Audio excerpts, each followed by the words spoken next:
మనము ఇప్పుడు జీవిస్తున్న యుగం కలియుగం. ఇది 4 యుగాల్లో చివరిది మరియు అత్యంత కష్టమైన కాలం. కలియుగం ఎంతకాలముంటుంది? పురాణాల ప్రకారం కలియుగం మొత్తం 4,32,000 సంవత్సరాలు. అది ఇప్పటికే ప్రారంభమైంది మహాభారత యుద్ధం తరువాత. ఇప్పటివరకు కేవలం 5,000 సంవత్సరాలు మాత్రమే గడిచాయి. అంటే ఇంకా చాలా కాలం మిగిలి ఉంది. కలియుగ లక్షణాలు.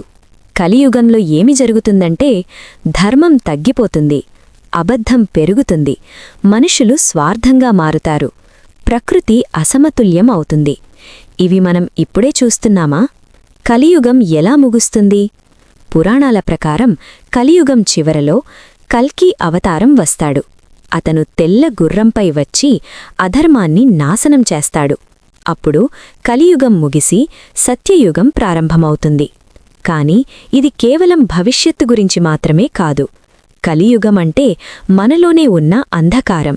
మనం మారితే మన ప్రపంచం కూడా మారుతుంది. కలియుగం ఎప్పుడు ముగిస్తుంది? అది మన చేతుల్లోనే ఉంది. ప్రళయం బయట కాదు, మనలోనే మొదలవుతుంది. ఈ వీడియో నచ్చినట్లయితే లైక్ చేసి ఛానల్ని సబ్స్క్రైబ్ చేసుకోండి.